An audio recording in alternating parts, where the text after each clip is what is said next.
Recording. Okay, awesome. Hi, everyone. Welcome to the second session in our Ethics and Conservation webinar series. My name is Bernie Traversari, and I'm the Director of Operations and Programs for the Society for Conservation Biology North America. So great to have you here today. Um, for those of you that were present last week during our first session, this is a quick reminder that our webinar series is being developed alongside PanWorks, which is a ethics and conservation think tank. One of the co-founders of PanWorks, Bill Lynn, is here today. He actually he was our lead speaker for last week's session. So I'll let Bill talk a bit more about PanWorks and remind everyone what they do. But just to quickly say that SCBNA is really thankful for our collaboration with PanWorks and that we will be working on this series for the foreseeable future. So thank you all so much for being here. Okay, so before we dive into today's session, I always like to do a quick overview of what SCBNA is, what we do, in case folks here are not familiar with our organization. So we are a professional scientific society dedicated to advancing the science and practice of conserving biodiversity. And we look to provide an environment that welcomes, supports, and empowers pretty much everyone involved in conservation. And we attempt to do that in a variety of different ways. We create professional development opportunities like these webinars. We also have hands-on workshops, like I mentioned before we started this meeting. And we cover a variety of different topics, all the way from ethics to politics to conservation education. So that's pretty much the bulk of what we do. We also organize a biannual conference, the next iteration of which is taking place in Milwaukee, Wisconsin next year, July 12th through 16th, and we'll actually be co-hosting for the Society for Ecological Restoration. And then in conjunction with SCB Global, we also manage a number of research and research publications that anyone can have access to. So I encourage anyone who's interested in that to take a look at those publications and to reach out if you have any questions about those. And I'll mention that I'll include all this information about SCBNA in the chat after I go through this brief introduction. I also always like to encourage folks to join SCBNA if you're not already a member. And this is also a reminder that we now have a free associate membership tier. So great opportunity to try out the society, see if you like to be a part of what we do. And if you enjoy it, then you can take advantage of all the benefits that membership confers. So one more thing that I wanted to mention is that all the things that we do, all the programs that we organize at SCBNA are volunteer-led. We have a number of different standing committees that help develop, coordinate, and implement our programming. And this session, and actually this webinar series, is being developed by our policy committee. Broadly, the goal of the policy committee is to bridge the gap between conservation science and policy. And it attempts to do that in a variety of different ways. We engage with members and chapters to support local advocacy and policy initiatives. We draft, sign on, and submit policy letters and statements of issues that are of input to the society.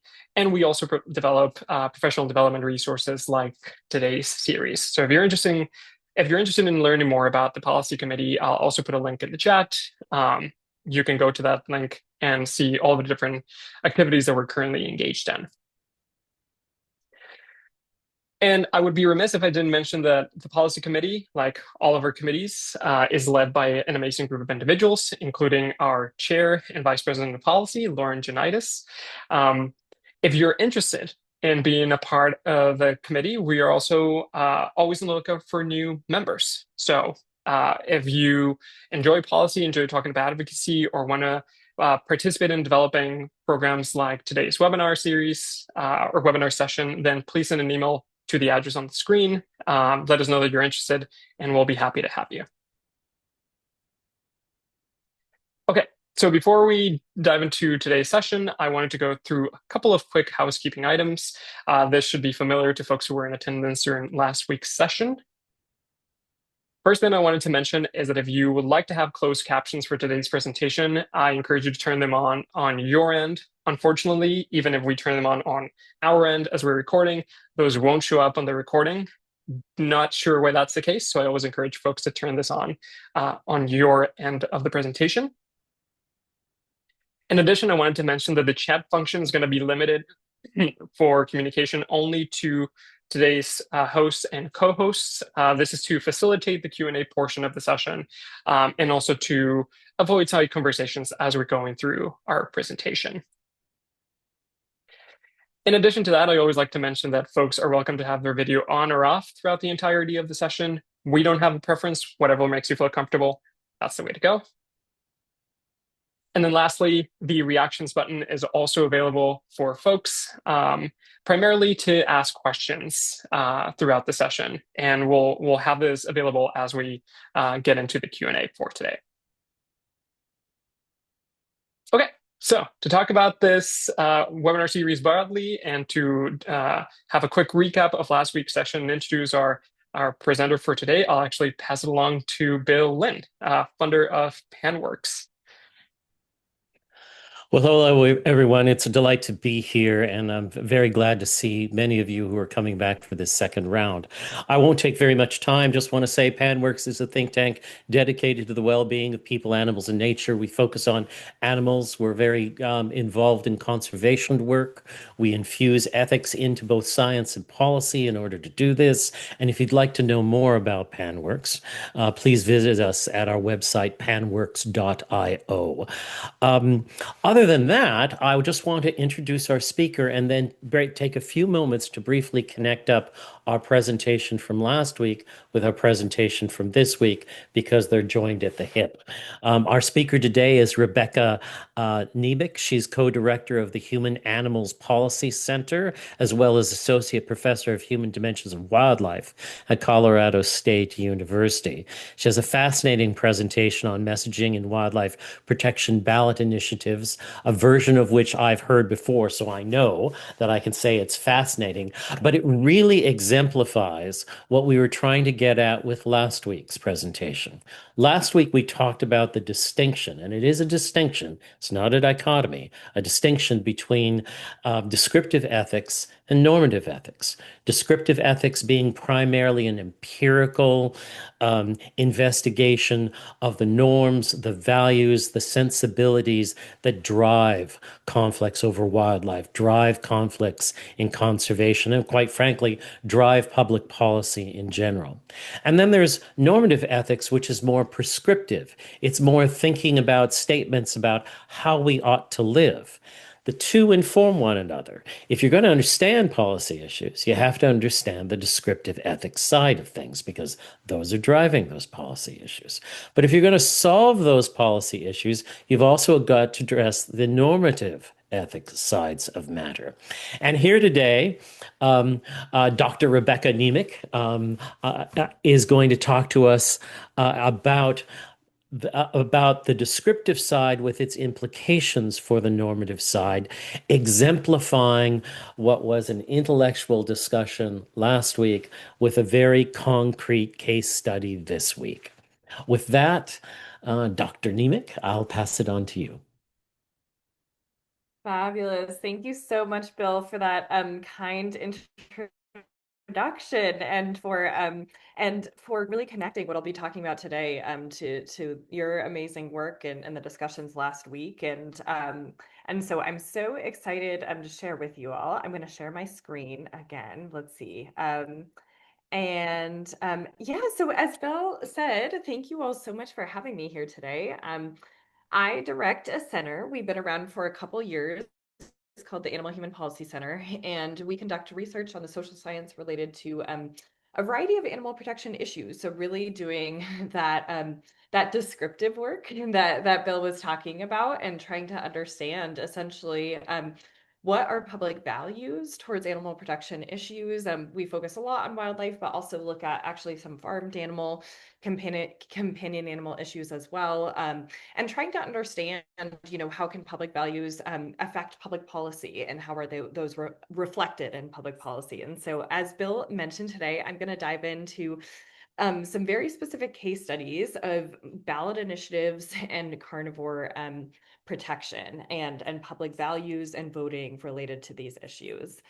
So I will go ahead and just dive right in. And so I'm sure folks here have heard about some of the research in the human dimensions of wildlife, that has found that public values are shifting towards wildlife. And so studies have shown by my colleagues actually here at CSU in the Human Dimensions and Natural Resources Department that, 40, 50 years ago, the public tended to have what's called domination values towards wildlife, where the majority of people believed wildlife was there for our use for human benefit, and that's how we should be managing wildlife. But studies have documented the shift in public values over time in the past several decades, potentially as a result of urbanization and other cultural changes towards more mutualist wildlife value orientations. And what that means is more and more people want to coexist with wildlife. They want to live with wildlife. They don't necessarily support lethal control, lethal removal of wildlife, and that they think that we should maybe coexist with carnivores. And this shift has resulted in ballot initiatives focused on policies that reflect more mutualist values towards wildlife. And the reason why folks are going to the ballot is because those folks with more mutualist values are feeling like their values are not heard in decision making. And actually studies have shown that our wildlife management agencies our state wildlife management agencies in the US tend to still manage for those more domination values. When you look at the values of those who work in agencies, they tend to have more domination values, which are not necessarily reflective of the growing mutualist population throughout the US. And so for mutualists to have their voices heard, they are turning to the ballot and saying, let's have the public have a say in wildlife management. Okay, so this is a little bit of a diagram that I like showing that talks about how wildlife management decisions are made. And so typically, the North American model of wildlife management, it manages for a variety of values, and those are tend to be more domination oriented values. So things like maintaining hunting, fishing, recreation, income generated towards our agencies. That's kind of a main value that we manage for interstate agencies. Also, though, maintaining ecosystems, habitats, species, populations, that's typically managed for in the North American model of wildlife management. But that shift in public values that we're seeing is not just caring about, habitats, species, populations, ecosystems, but also the welfare of individual animals. And so this is what we're seeing more and more of the public caring about, reducing suffering of individual animals, reducing killing of individual animals. But that's typically outside of those values that our state agencies manage for.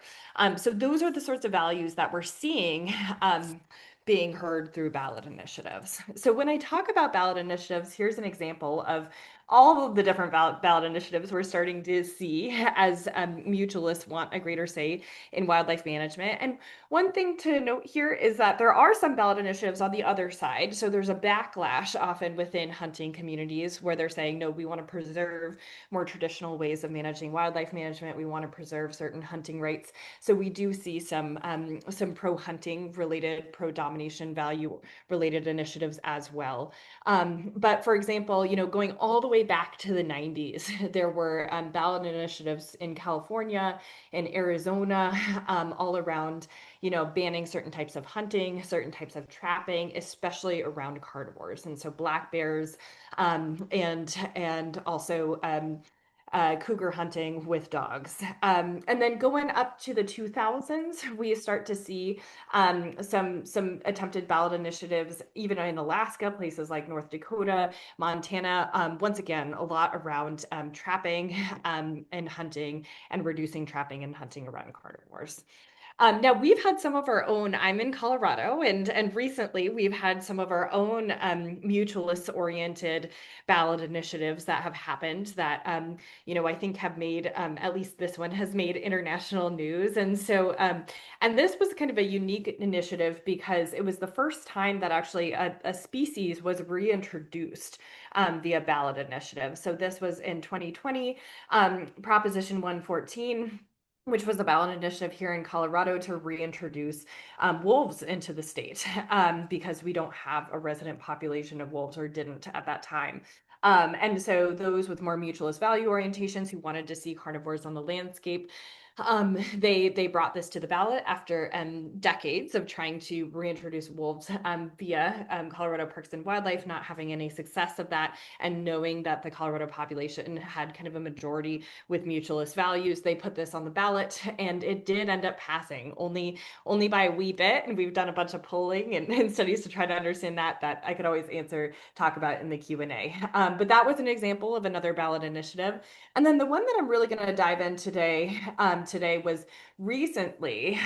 So this was in 2024, and so this was Proposition 127, which would have prohibited bobcat, lynx, and mountain lion hunting. And this was basically kind of under any circumstance except for defending livestock or human lives.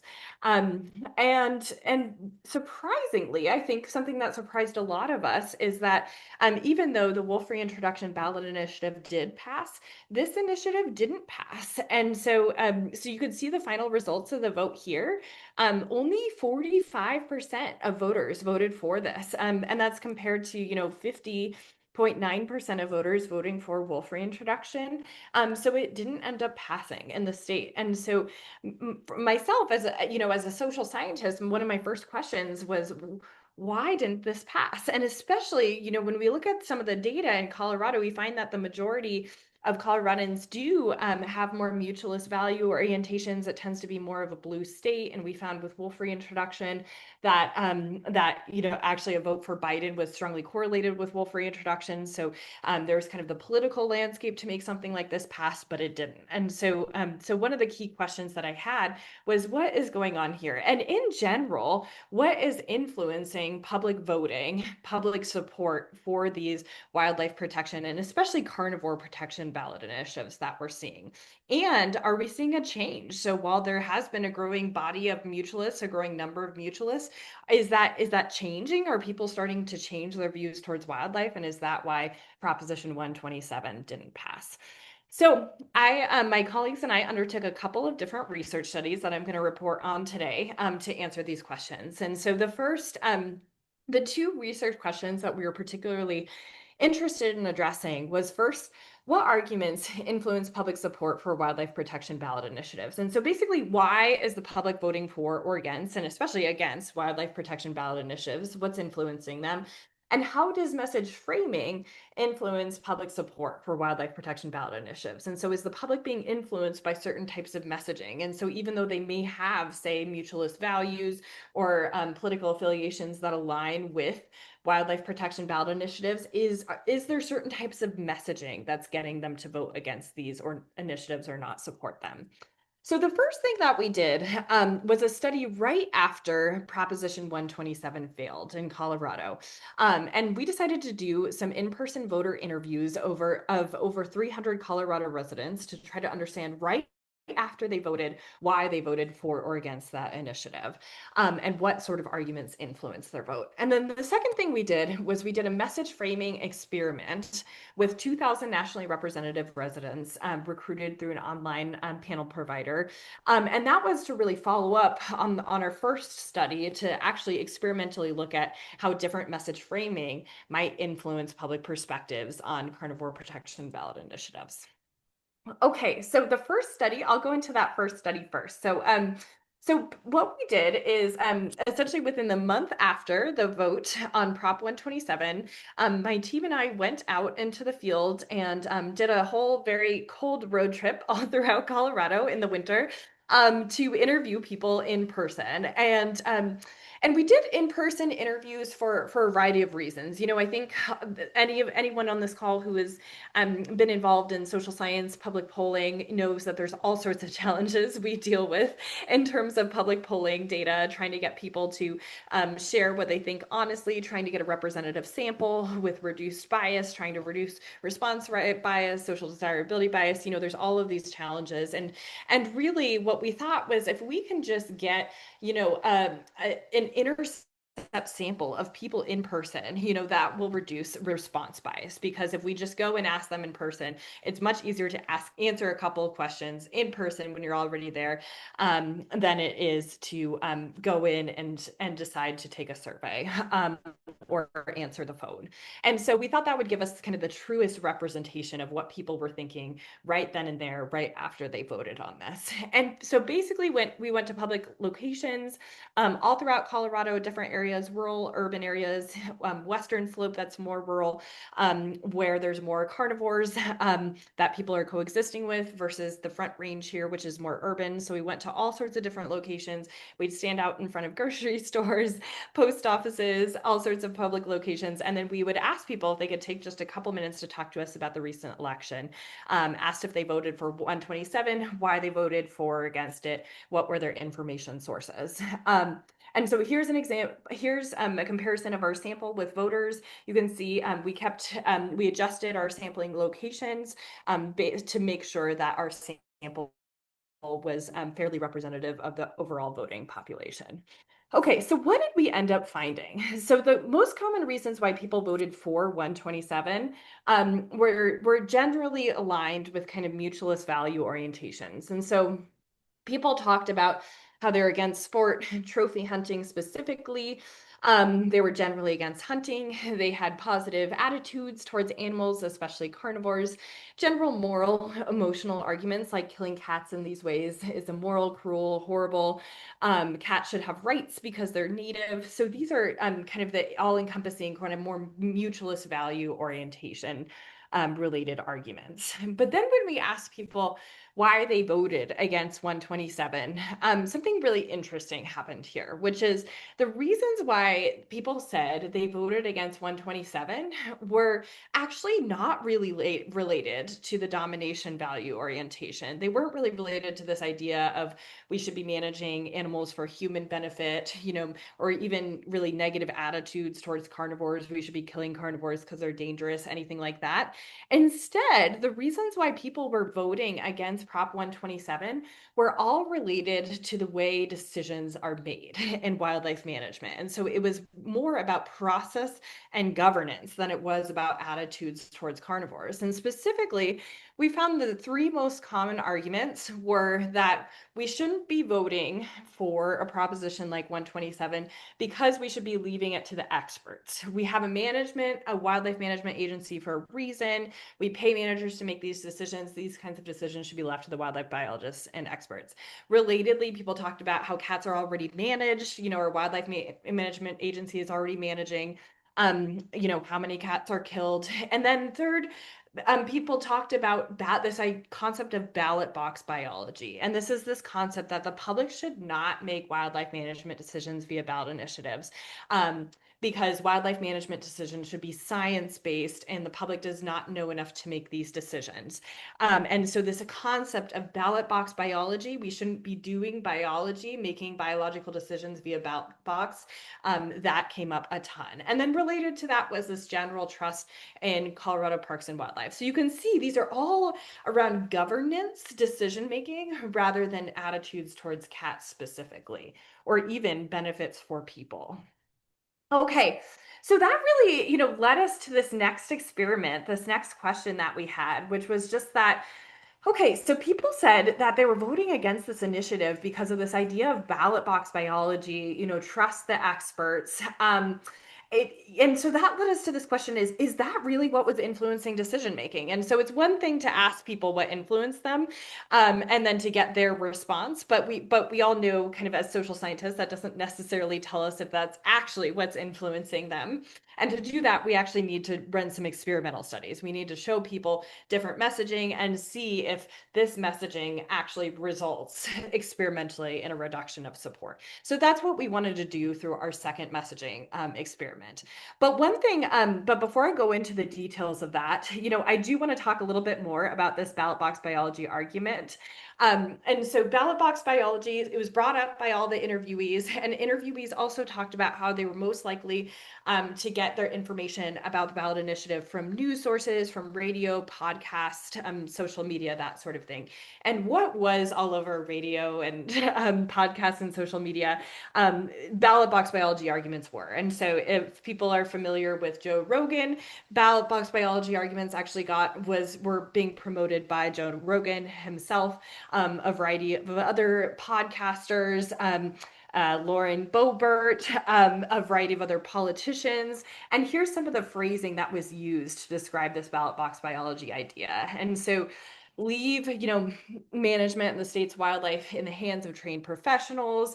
Ballot box biology is threatening rural Colorado, and the people who actually have to live with carnivores. It can upend Ballot box biology can upend the most successful fish and game management models the world has ever seen. And so these are the kinds of narratives that were being shared to influence people to vote against wildlife protection initiatives.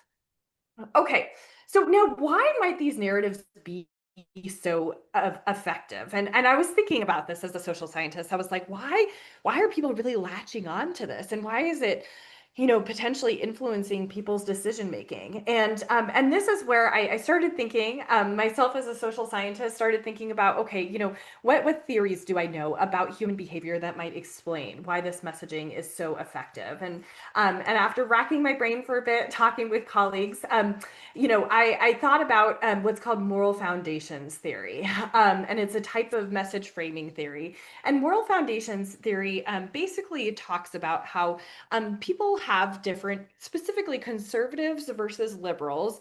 In the US, it's a very kind of North American focused theory. They tend to have different values at the forefront of their mind when they're making decisions about potential policy. And so this theory talks about how liberals, when making decisions about potential policy, they tend to emphasize the value of reducing harm and enhancing fairness the most. These are the most important values that liberals think about when they're thinking about whether or not, for example, to vote on an initiative.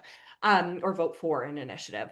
On the other hand, conservatives, they still care about these values, but studies have shown that they also care about some additional values, things like the in-group, loyalty to the in-group, authority, paying respect to authority, purity. And so this idea of really adhering to specific ways of life that are viewed as pure.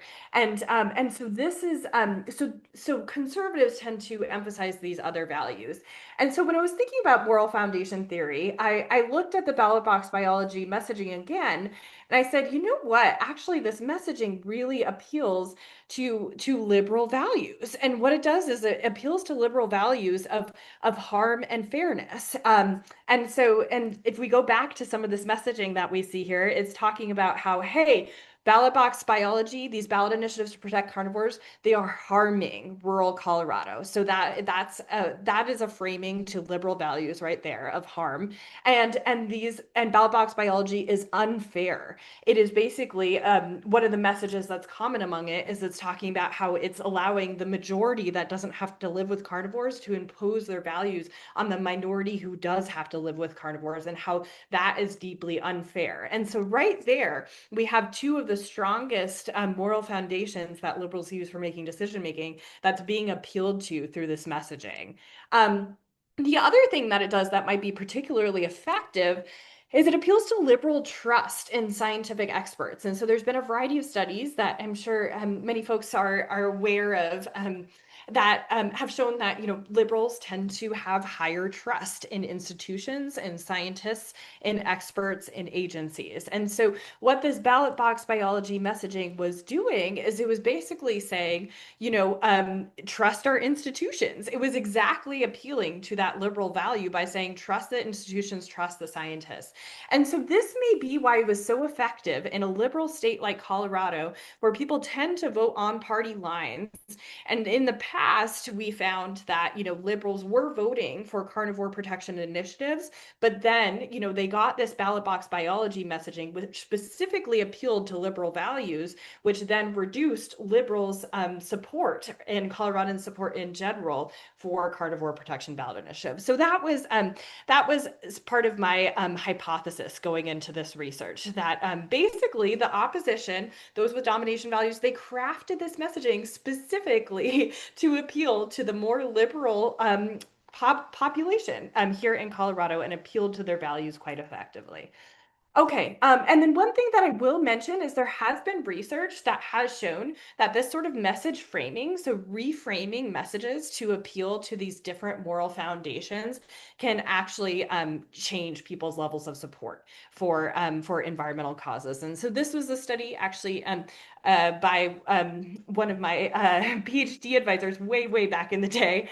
And that actually showed that if we reframed news articles about environmental causes, and instead of, this was actually in the opposite direction of what we're talking about with ballot box biology messaging, but if we reframed harm care focused messaging around environmental issues and instead reframe that to talk about loyalty or even purity, that's an easy one to frame environmental issues after, don't make our lakes or our air dirty, then that can increase conservative support for environmental issues. So this gives us some initial evidence that this sort of message framing may be highly effective, but in our case, it's going in the case we're talking about right now, it's going in the opposite direction of, more conservative, domination value oriented folks reframing messages to appeal to liberals to vote against wildlife protection initiatives. So our second study went to experimentally test this through an online panel provider sample. And so we looked at two different research questions. The first was, to what extent does ballot box biology messaging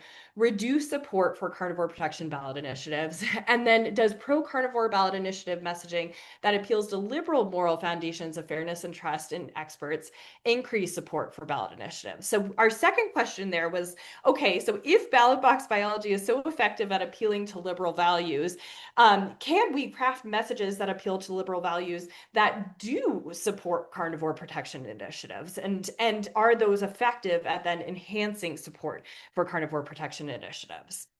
So we recruited 2,000 demographically and politically representative survey responses via Prolific Survey company. And I can talk a little bit more after trying a bunch of different survey recruitment companies why we went with Prolific for this one. We randomized one of 5 pro and anti-ballot initiative messages, plus a no message control. And then after that respondents received that message, we asked them about a variety of questions. And so first, our primary outcomes, we're looking at level of support for and likelihood of engaging in action to promote carnivore protection ballot initiatives. And our secondary outcomes were beliefs about ballot initiatives and public engagement. So we wanted to know how all of this different messaging influences those outcomes.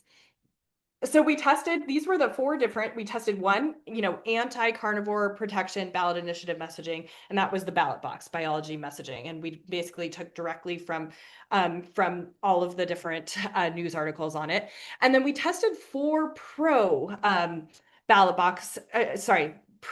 carnivore protection ballot initiative messages that we developed that were specifically designed to try to appeal to those liberal moral foundations and trust in experts. So I'll go through all the messaging right now and then provide some results before I wrap up here.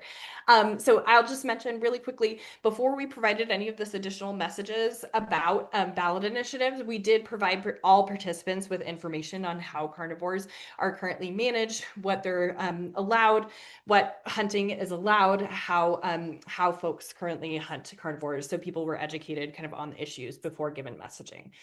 This was our negative ballot box biology messaging. So this was the messaging that we used against carnivore protection ballot initiatives. And so you can see here all of those narratives that I was talking about. It's ballot box biology is creating challenges for wildlife management. It's overriding the experts. It hands things over to the public. People vote based on emotions rather than facts. And then the fairness argument, it enables the urban majority to override the perspectives of those in rural areas who are truly knowledgeable about living with wildlife. Then these are our pro carnivore protection messages. And so the first was kind of a baseline message. And what this baseline message did is it said, actually, wildlife management decisions, and I'm sure Bill, I hopefully you all have heard Bill talk about this many times before. So this message really talked about, wildlife management decisions. Actually, they're made at the intersection of both biology and public values. Wildlife management decisions are essentially value-based. And so this is why it's so important to get public input, because we are making decisions of what we want to see based on values. And then the biology comes in to help us figure out how to manage to achieve those values. And so it was some baseline public education on, hey, wildlife management is not just about biology. It's a little bit more complex than that. And that's why we need public input. We then added a moral foundations framing, and this is where we tried to flip things and frame to liberal values of fairness, but frame it in a way that it would hopefully increase support for carnivore protection ballot initiatives, or that was our hypothesis. And so this moral foundations framing basically highlighted how decision making within the North American model of wildlife management hasn't always been fair. So it appealed to that fairness moral foundation. And essentially it talked about how, hey, certain stakeholders, those, for example, sportsmen, those with hunting and fishing licenses, have been prioritized throughout the centuries, and their values are typically the ones that are heard in wildlife decision making rather than the general public, and rather than the public who's changing their values towards management. And right now it's very difficult for those other values, those mutualist values, to be heard in wildlife management because the process is not fair. So this message was trying to show about the importance of public input by framing to liberal fairness moral foundations. And then finally, we added on to that what we called an expert clarification message. And this was also meant to appeal to liberals by appeal to liberal trust in experts by demonstrating that those making decisions, the ultimate policy decisions about wildlife management, those aren't actually scientific experts. And so this message talked about how, most state wildlife management decisions are made by a governor-appointed wildlife commission, board, or council, of which 75% of members are representatives from hunting, fishing, and agricultural industries. And really, the way decisions are made about wildlife is just as much about politics than it is about expertise. And so this was really trying to appeal to liberals' trust in experts by saying, hey, the experts who you think are making the decisions are not actually the ones who are making decisions. So we can't just trust the experts, because decisions are being made by political appointees and stakeholders with certain values rather than experts. So that was the addition of the expert clarification message. And then really quickly, our outcome variables, just a reminder. So we were trying to look at the extent to which these messages influenced a variety of different things. The first was level of support for ballot initiatives to protect carnivores. And so here was a list of all the different potential carnivore protection ballot initiatives that we asked people about. And we took the average of that because they were all very highly correlated. And that was one of our outcome variables. And then our other outcome variable was likelihood of engaging in actions to support greater protections of carnivores. We took the average of that as well. So those were our two main outcome measures, where we looked at how does the different messaging influence these outcomes. And what you could see is actually in our sample, they were pretty supportive already. The majority were already fairly supportive of ballot initiatives to protect carnivores in these ways. And then we also asked about a variety of secondary outcomes, which were all beliefs around ballot initiatives more broadly. So ballot initiatives, ensure more equal representation of voices in wildlife management. They ensure a greater say in wildlife management, or on the flip side, they cause more harm than good. Okay, so what did we find? So the first thing that we found through this messaging experiment was that ballot box biology messaging significantly reduced average support for ballot initiatives to protect carnivores. And so this is overall support. What we can see here is actually none of our other messages, the pro carnivore protection ballot measures, pro-carnivore protection messages. None of those increased overall support compared to a no message control, but ballot box biology significantly decreased support. So this would support our findings out in the field. When we asked voters what was influencing their decision making, they said ballot box biology messaging. Now we have experimental evidence suggesting that indeed it does reduce support for carnivore protection ballot initiatives. And as I mentioned, none of the other messages that we put together that were focused on appealing to liberal values increased support for ballot initiatives to protect carnivores compared to a no message control. Although that being said, if you remember those numbers from a couple slides back, support was already fairly high. And so we may be up against like a ceiling effect here, where basically the level of support we are going to get, we got already. Okay. But then we did find that both pro and anti-ballot initiative messages impacted our secondary belief outcomes. So impacted beliefs around ballot initiatives in general. And so I'll give a few examples of this. So this is our outcome of ballot initiatives to protect native carnivores, ensure more equal representation of voices in wildlife management. Our ballot box biology message reduced the belief in that. So our ballot box biology message made people believe that it doesn't lead to more equal representation, while our moral foundations and expert clarification messages increase the belief that ballot initiatives to protect native carnivores ensure more equal representation of voices. So that message did have an impact on what people think about ballot initiatives. Same with this belief, this belief that wildlife management decisions should be left to the experts. Unexpectedly, ballot box biology messaging significantly increased that belief that decisions should be left to the experts, but our moral foundations plus expert clarification message that significantly decreased the belief. And so this is suggesting that that message is starting to have an impact, not on the end result of overall public support for initiatives, but on some of these beliefs around initiatives. And the last one here is the belief that the public should have a greater say in wildlife management than it currently does. Unexpectedly, ballot box biology messaging decreased that, but our moral foundations and expert clarification messaging increased that, as well as our moral foundations messaging alone. And notice that baseline messaging that just talked about, how wildlife management is really kind of this intersection between values and biology. Notice that hasn't really influenced anything, and if anything, it has kind of a negative influence on this one belief. And so that to me tells me that if folks are trying to increase public support for carnivore protection initiatives, adding those moral foundations and especially that expert clarification language is really critical. Those are critical pieces for influencing public beliefs on decision-making processes. Okay, so last couple slides here, overview of some of our key findings. The first thing we found through all of this is that ballot box biology messaging is indeed reducing public support for carnivore protection ballot initiatives. And it's likely effective at reducing support because it appeals to liberal moral foundations of harm, fairness, and trust in institutions and experts. And then the question we had was, can pro-carnivore protection messages be reframed to appeal to liberal moral foundations of fairness and trust in experts? And can these messages increase support for ballot initiatives? We found mixed results on this. We found that reframing of, pro-carnivore protection messages, especially to talk about experts and who are the experts making decisions, can change some beliefs around the importance of public opinion, around why ballot initiatives may be important, but we didn't find evidence to increase support for carnivore protection ballot initiatives.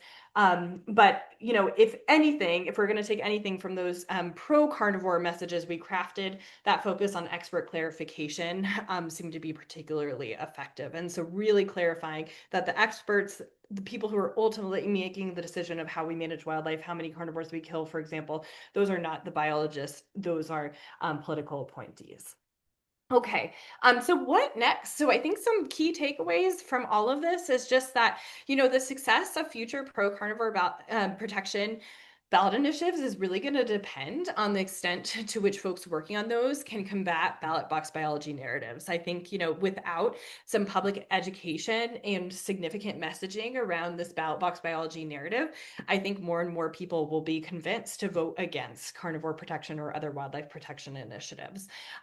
Additional research is needed on how to combat these narratives. I think we started finding maybe a kernel of truth in that expert clarification messaging. But I think really what our results show is that we need a lot more research on that. And how do we really tell that story of who are the experts making decisions? What are the decisions, and what are the decisions the public should be providing input into?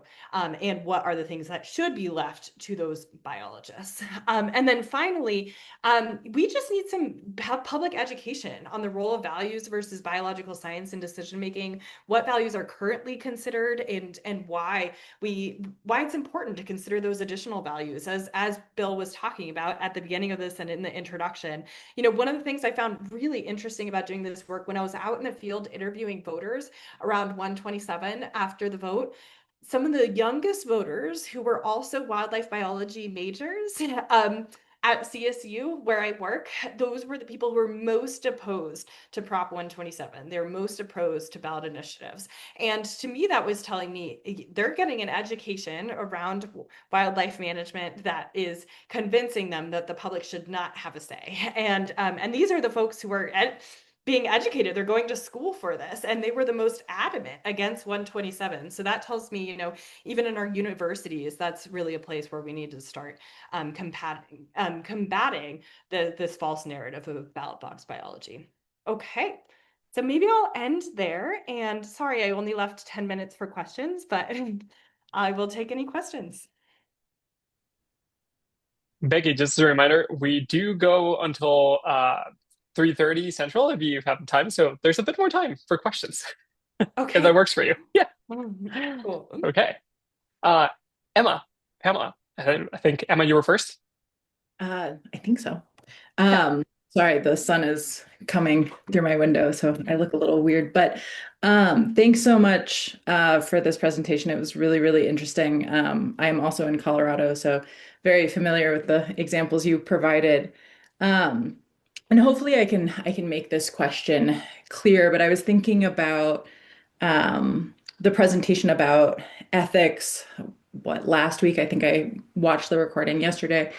Um, and I was thinking about how if we might consider ballot initiatives kind of like the polls we were talking about, or Bill, that you were talking about in the last presentation about how it's kind of um, instead of having like a dialogic approach where it's kind of surveying people and asking, okay, who wants what, and then kind of managing from there instead of having a more dialogic approach. Because these are things that I grappled with as well. I think one interesting example is like with the wolf reintroduction, right? Like I voted for it and it put a certain time limit on it, right? So it put these restrictions on CPW and on the folks who were actually implementing it that may have not been the most helpful or the best decision to make if we're actually thinking about like effective restoration. So I'm curious if in thinking about ballot initiatives, if we could potentially expand what public participation looks like, right? So are ballot initiatives kind of the best way to get the public involved? Because I agree, right? Like it should be the public and experts or people who have certain knowledge in various capacities. But are ballot initiatives the best way to do that? Are they the best way to do that in our current system and framework? Or should we strive for something that's less of kind of a poll and less dialogic? Because I would argue that the ballot is not dialogic at all. Sorry, that was a lot, but hopefully that makes sense. No, That's an awesome question. I love it. And I have the same problem with like coming in. It's that time of day. Yes, and I guess we're in the same state here. Yeah, so I love that question. I think it's a critical question. And I think there's a lot of there's a lot of efforts among certain state fish and wildlife agencies to try to reform and to try to reform in response to changing public values, look for alternative sources of revenue, engage in more intensive public participation processes, and so reform their commissions. We've actually had a lot of success here in Colorado of reforming our commission. So we actually do have a scientist on our commission, which is rare, and so I think, and so I think that, that work is critical. And I think that work is ideal, which is to make sure that our agencies align with the diversity and prevalence of different public values and incorporate those. And so I would agree with you. I think that would absolutely be the ideal approach, and have kind of deliberative democratic decision making run by our agencies. And so yes, I'm there with you. I think that would reduce conflict as well. We see how these ballot initiatives escalate conflict over issues, and that escalating conflict can increase rural urban divides and increase hatred towards wildlife. So yes, absolutely, I'm right there with you. So I'll say that first. I think the second thing I'll say is just that I think a lot of people advocates go to ballot initiatives because they felt like they had been advocating for like 50 years for this thing, and they felt like they weren't involved in decision making. They try to go to the legislator. If you're in a red state, there's like no way to get anything passed through the legislature, around wildlife protection. There's no way to, have commission reform if it's not top down from a really progressive governor like what we have here in Colorado. And so I think there's like and sometimes like hoping for someone to come into an agency and massively reform it. There's a cultural problem, and you really need some really brave leadership, which is quite rare, I think. And so I think, there's a lot of barriers there, if that makes sense, for making that ideal vision happen. And so I think that's why a lot of advocates end up going to ballot initiatives, because they're like, hey, we tried rules, we tried the commission, going through the commission, we tried going directly to the agency, we tried protests, we tried the legislator, we tried it all. And so all we have left as a tool to be heard is the ballot initiative. And so I think that's where that's where we were kind of approaching some of this research is, if this is your only tool left, then but then the public gets swayed to vote against their values by what I would consider misleading messaging, then you're really in a tough spot, because then the one tool you have left to be heard will not work, if that makes sense. And so I think, but yeah, I think it's a great point. And I think, Wildlife for All is doing some really neat work on commission reforms. And I think, and I know other organizations are as well. I know Pan Works and other groups in the space. And so I think, I think that work is absolutely critical. And in an ideal world, everyone will feel representative and initiatives won't be needed. Exactly. Thank you so much. I really appreciate you sharing your thoughts on that. Yeah. Mm-hmm. Pamela? Yes, I am mostly familiar with the wildlife wars in Idaho, and I was doing some research online about a couple of the high-profile wolf haters and trappers in Idaho, and stumbled across an interview. And I'm afraid this just has to be anecdotal, because I don't remember the name of the woman or the organization or even the podcast I was listening to, but she was talking about Proposition 127, and she obviously was the opposition to it. And she attributed the defeat of the proposal to having trophy hunting struck. And I'm not sure if that was from the title of the ballot initiative or the text or both. But that was her take on it, was that was what really made the difference. And I just wondered what you know about that and why that language would have been struck. That's it. Yeah, I think It's interesting. I think, I think it's a great question. Here was the ultimate language of the initiative. And so I'm glad I had this up. And but I think like what's interesting about that hypothesis that it was just like not the word trophy hunting, I think like um that's not necessarily what our data supports, if that makes sense. Like I think if that was the reason why people were voting against 127 is because they thought they were concerned just about trophy hunting, then you would expect to see it kind of turn up here as the reasons why they voted against, which is to say this is not trophy hunting, this is this is reasonable hunting. And instead the main reasons were around leaving it to the experts, ballot box biology, that sort of thing. So my guess is, if this language had been a bit clearer around trophy hunting, like a yes vote would make it illegal to trophy hunt, maybe a few more people would have voted for it, if that makes sense. But it still wouldn't have combated the ballot box biology narrative, if that makes sense. Yeah. Which I think would have would have still defeated it. But I think it's yeah, I think I mean, there was all these debates too, where, the opposition would come back and be like, well, it's not trophy hunting because technically by Colorado law, you have to eat the mountain lion. Like, is anyone enforcing that? Are people actually eating the mountain lions they kill? Probably not. And so I think, but that became a whole thing. And I know from doing a media analysis in the news, they would often emphasize that in counter to the trophy hunting, this is trophy hunting. They would then share, well, by law, it technically can't be trophy hunting. So that was another part of the narrative. But I think it's a great point. I'm really glad you brought that up. Okay, well, that makes a lot of sense. Thanks a lot. Yeah. Mm-hmm. Farinac, I think you're next. I hope I pronounced it correctly. Yeah, you did. Hi, thank you. This is a fascinating work. I had a question. So, did you notice any other groups, like other than liberal and conservative, um, that like drive values that might need attention um, in the future research? Um, I mean, if you can group people in anything else other than the two groups that you used, if that makes sense.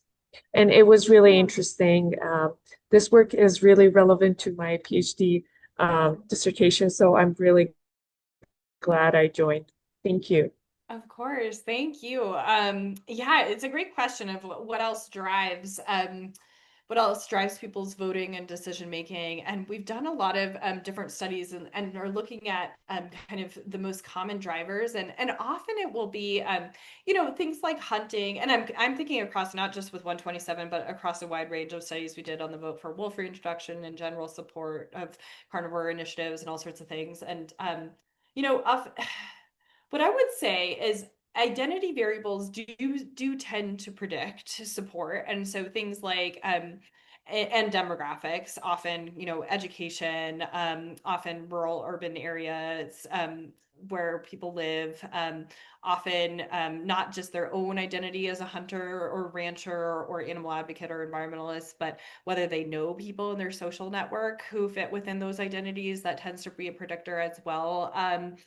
And then, but what's super interesting to me is that when we did an analysis of, for example, the vote on wolf reintroduction on Prop 114, we actually did a precinct level analysis looking at kind of the drivers of precinct level voting, and we found that political party affiliation, specifically vote for the presidential candidate, was a stronger predictor by far than any of those other identity variables for vote on wolf reintroduction, and so I think that kind of suggests while those other identity variables matter as something maybe gets on the ballot, becomes politicized in some other way, really that political party identification is really important. Another thing that we often find mutualists, like with this study, our messaging study, one of the biggest predictors of support for pro-carnivore ballot initiatives was mutualist versus domination values. And so that was a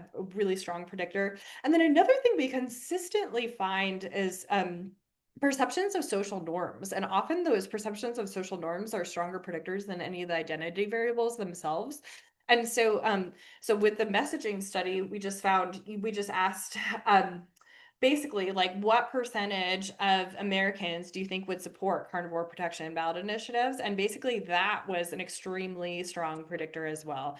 And so we've consistently identified something called pluralistic ignorance in these studies, which is that people tend to underestimate the level of support there is for carnivore protection initiatives. And so, if you saw those numbers, the support was between like 60 and 70%, support for carnivore protection initiatives.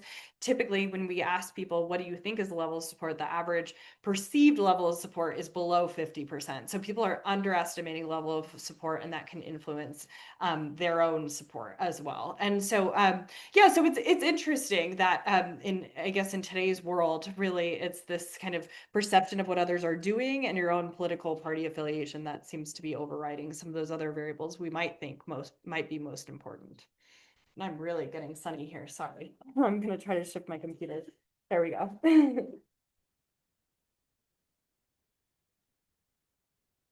Harry, I believe you're up next. Thanks, Bernie. Thank you for this presentation. It's been really interesting. I'm just curious, though, when you put your first slide up, I thought, well, of course they didn't vote for this. And I wondered how, when you did your messaging survey, how you factored out for bias and I guess what I would call the fact that we tend to, for cats, we tend to negatively see them more so than dogs. And I know wolves and cougars are not dogs and cats, right?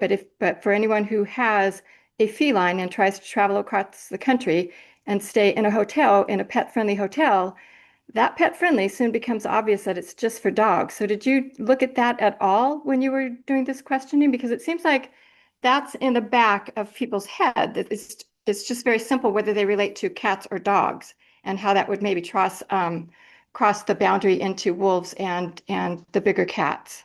And I hope that made sense.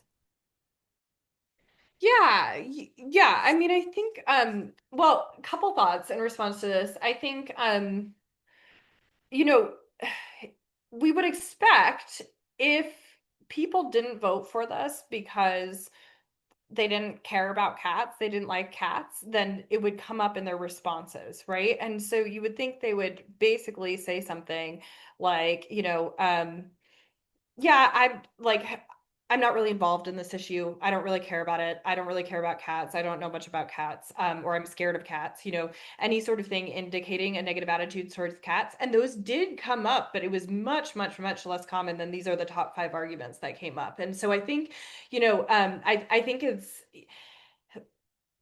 there's an aspect of this of like, that's honestly what I expected. Like when I was asking people, why did you not vote for 127? I thought people would be like, well, mountain lions are scary, or like, I don't know that much about them. Might as well hunt them. I don't really care about them. And so, but instead people had these very specific arguments that they were sharing first. And so I think my first reaction to that is, I think it's a great hypothesis. I think people can follow up and do studies to look at like, the difference between carnivore and cat protect, or sorry, dog versus cat protection initiatives. So wolves and coyotes versus mountain lions, bobcats, and see if there's a difference there. Although I haven't really seen that much of a difference in the data that I've looked at before. And then look at messaging around cats versus messaging around canines and see if there's a difference. But what's interesting is that didn't show up in our results. It didn't show up in our data. I will say the one thing that did show up is we asked people if they would have changed their vote. I wish I had these slides. Sorry, I don't currently. But we asked people if they would have changed their votes if 127 was only focused on banning trapping of bobcats for fur or hunting of mountain lions with dogs. And the hypothesis there was that maybe it was this idea of a blanket ban, and that really fed into this ballot box biology narrative, because people are saying, well, well, we shouldn't ban it like all hunting, but maybe they'd be more supportive of banning very specific practices of reasons to hunt or ways of hunting that are seen as particularly egregious by a large percentage of the public. And what we did find from that is I think it was around 20% or so said that who voted against 127 said that they would have voted for 127 if it was only focused on trapping bobcats for fur or only focused on hunting of mountain lions with dogs. And so that would suggest it would have passed if it was focused more narrowly on banning types of hunting or reasons for hunting. And so that I think is another component of this as well. You know, you bring up the important point of what species are we talking about and what are people's connections to these species, but there's also the point of you know, what are we actually banning and how does that play into the level of public support? Thank you. That's interesting. Of course. Thanks for your question. Jid, I believe you're up next. Okay, great. Yeah, so I think you answered part of my question just now, which is, the types of hunting. And this question is kind of tangential, which is, in any of your work, have you noticed a shift in attitudes with graphical representations of the issue versus textual, right? So if you talk about leg hold traps or wolf whacking, I think one of the descriptions on your slides talked about, hitting an animal with an ATV or whatever. Mm-hmm. Have you seen a shift if you got graphical evidence, so like images or videos of the suffering really, that kind of your backs up what is described in the text, because text is one step removed, right? And so it's not one of our primary senses. If you visually see what is actually happening on the ground, does that change people's attitudes in any way? Have you noticed that in any of your work? Yeah, I mean, it's a great question. I haven't specifically studied it through messaging experiments, but it absolutely needs to be done. And I was just on a call with someone who does this work a few days ago who wants to run some visual-based messaging experiments as well. So I think and I think what's really cool is you could design the like visual and video videos to appeal to some of the like framing that we talked about before, like, and so I know some of those original studies on, like, for example, going up to the Willer and Feinberg study, they looked at I don't know if it was in this exact study or one of their follow-ups, but they actually thought about kind of representations of what purity values might look like from a visual perspective. And so it's this idea of like harm care that might be like focused on like a dying animal or a dying forest or whatever, versus like the visual of like a factory polluting and the clouds of pollution into the air and into the water. That's an image that's more focused on that particular purity value that would appeal to conservative moral foundations. And so I think there's definitely some baseline kind of literature supporting that concept, that we can play with visuals, we can play with videos to appeal to that. We started with text because we wanted because it's the like foundation of it, if that makes sense. Like we wanted to start with like, does this language even influence us? And then if it influences us, how do we create videos and how do we create imagery around it?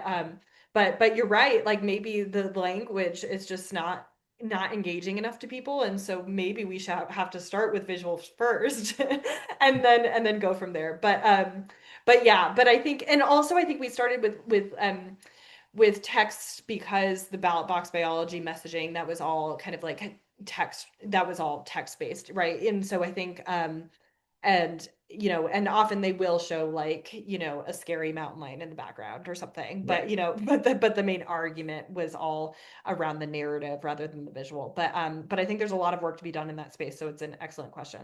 Thank you.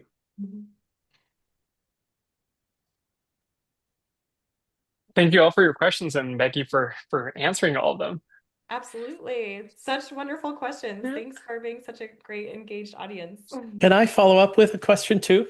Yeah. Please. I was thinking, I've been listening to, as I've been tracking the wolf reintroduction in Colorado, I've been listening to podcasts and reading local news. And one of the pieces that comes out is a very sharp critique of the intercept sampling methodology that was undertaken for the first stage here, with the claim that because it didn't specifically gather information from hunters and trappers and guides, that therefore it was incomplete. Um, and I'm wondering how you respond. I don't know whether you've heard that or not, but I'm wondering how you might be responding to that kind of claim. Yeah. And was that and about this study or about just general intercept sampling This was about the use of intercept sampling in in general? this particular study. Oh, in this particular study. Well, the purpose for this particular study, our research question was essentially for the general public who was voting on this. What were the reasons why they voted for or against it? So our intercept sampling methodology was designed at trying to get a random sample essentially of the general public. And so, there will be some hunters in it. There will be some trappers in it, but we weren't trying to understand like the research. We were trying to create a representative sample of hunters or of trappers, if that makes sense. Mm-hmm. We were trying to mimic the voting population essentially. Mm-hmm. And so going to a combination of rural, urban locations, public places that everyone uses, post office, grocery Mm-hmm. store in a small town, all of that, that we thought would give us the best representation of the general public who did vote, if that makes sense. So that was, Mm-hmm. yeah. And I think I've heard that critique before, like for all of our polls, and it's like, well, why didn't you specifically try to find, ranchers, specifically try to find hunters, and I was like, Mm-hmm. and for me, I'm like, well, if our research question was what do hunters or ranchers think about this, then we would Yeah. go and specifically try to find them. But our Right, research right. question was what does the public think about this? And ranchers and hunters will be a portion of that public as randomly determined through a sampling of the broader public. So I think, I think it's a great question. I appreciate you asking it. And I think a lot of that is, the classic, what is the question we were trying to answer and matching that Mm-hmm. methodology to the question. Mm-hmm. Yeah. Let me ask a follow-up to that. Then there was this really interesting question that was raised about whether the word trophy hunting, if it had been included in the original initiative, would make a difference. And your findings that those, when asked if the proposed ballot initiative was narrowed to two particular brands of hunting with dogs and Yeah. leg hold trapping of for fur for bobcats, I think it was. Any trapping. Yeah. Any trapping, that would have made a huge difference in Yeah. the pluralities who would be willing to vote Totally. for that. Now, one of the arguments there is that, well, this is much more specific. It's not a total ban, and you articulated that. But what I'm interested in is how the moral foundations question might inform why those people said, yes, I would have been more willing to vote for such legislation. Do you have thoughts on that? I know I'm springing this on you, but Yeah. do you have thoughts on that? I love that question. I think it's a fascinating question, and I assume I can give you a few rambling thoughts, and then if you have any, Bill, I'd love to hear your thoughts. I think so. If we dissect a couple of different moral foundations from the fairness perspective, I think that plays into it a little bit because this idea of, well, it's not fair to tell rural people they could never kill a mountain lion, that seems unfair. But it does seem fair to be like, don't use these methods of hunting. So because you're not saying rural people you can't do this thing, you're just saying don't do this super egregious way of killing this thing. And second of all, it appeals to the fairness, actually highlighting the kind of unfair hunting practices that are used also appeals to the fairness foundation, if that makes sense. And so I think that argument around hunting with dogs is actually it's not a fair way of hunting, it's not like person versus animal. It's person and a pack of dogs scaring the animal and a rifle against the animal, and so it's not fair chase. And so I think that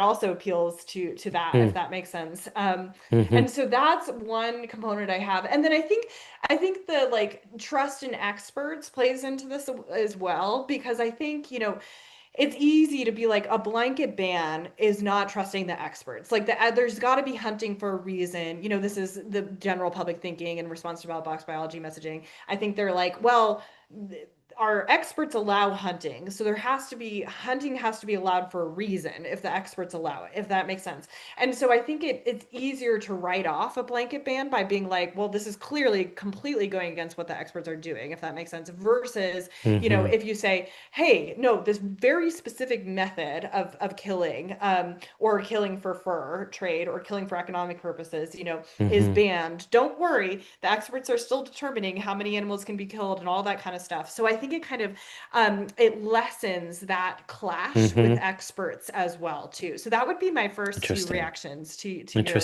fascinating question. But yeah, what do you think? Well, again, I think I really appreciate both those answers, and they resonate with, my dim thoughts on that. But I also think that these ethical issues and the trade-offs and hard cases are really complex. And by really focusing on very specific case-based discussions, people have more opportunity to make a clear moral decision on their own part about what they think.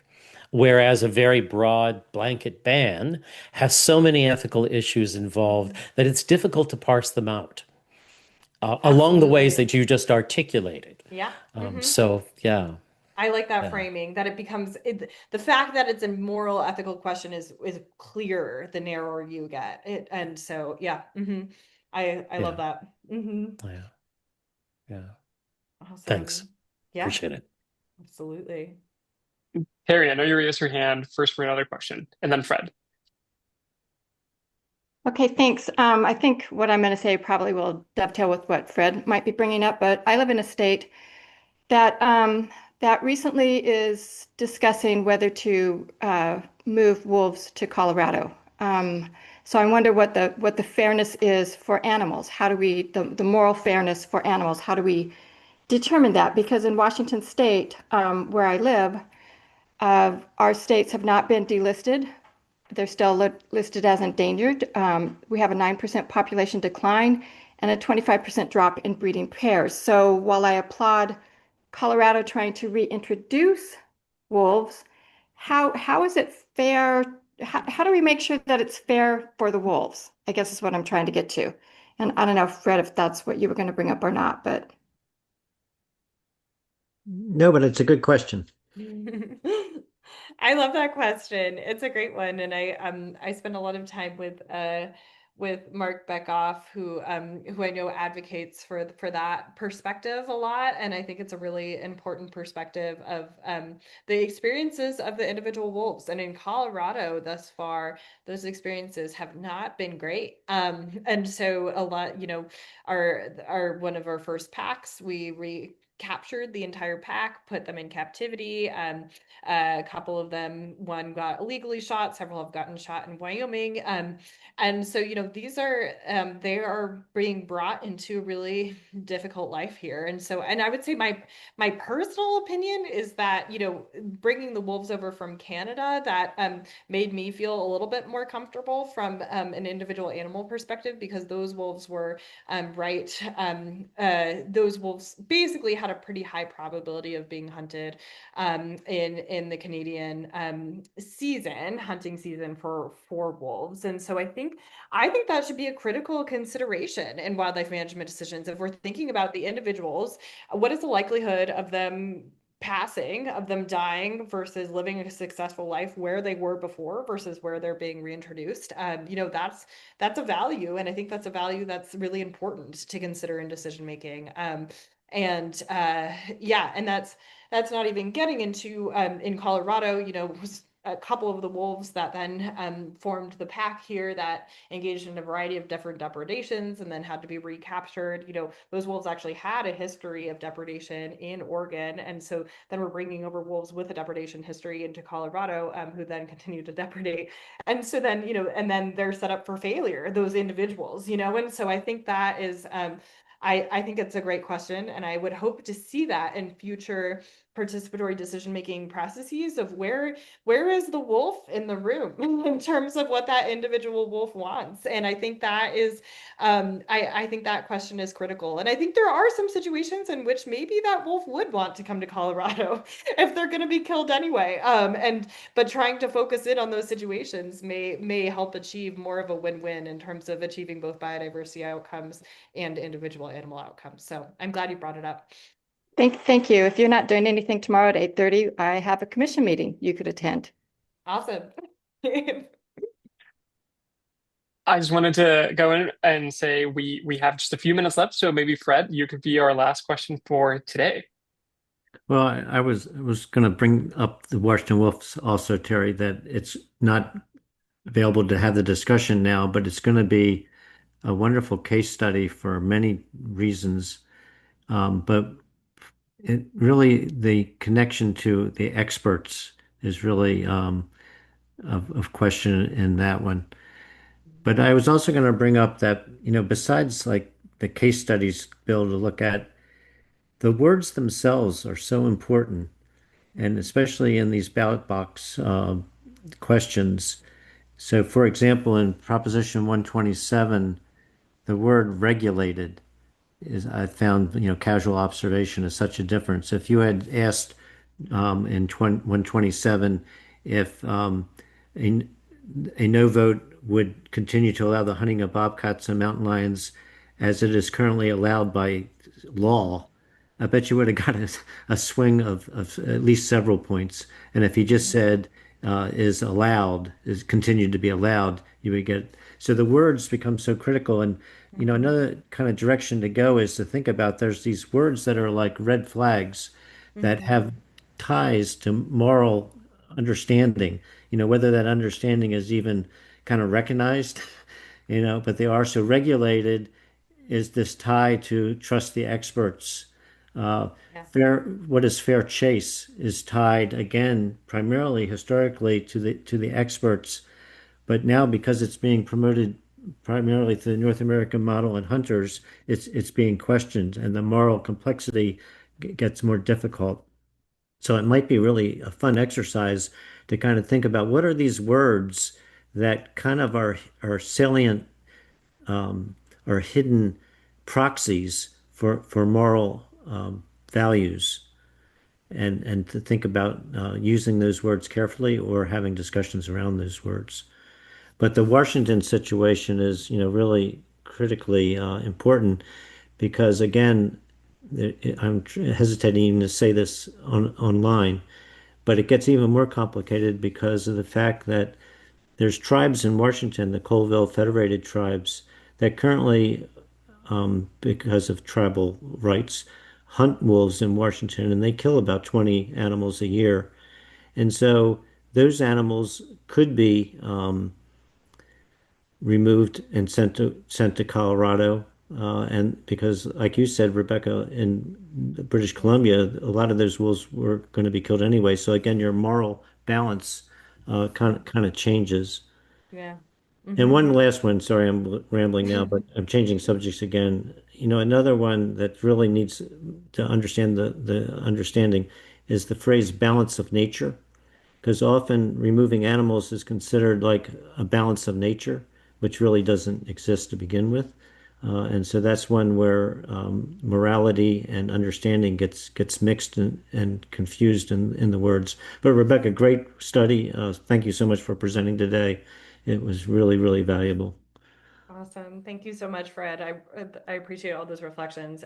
And yeah, you're right. I mean, looking at this, like regulated by the state, lynx are already legal. Just the way that this is written makes it seem like, yeah, we already know what we're doing, or you could make this all illegal. Yeah, so it's pretty powerful. Awesome. Thank you all so much for having me here today. I really, really appreciate this opportunity and all this great discussion afterwards. So really, thank you. Thank you, Becky, for taking the time to be here today and to prepare today's presentation. And thank you once again, everyone, for attending our session. We'll be preparing more for next semester, so stay tuned for additional news on those. And be sure to attend our conservation education workshop next week. Thank you all so much. Great. Thank you.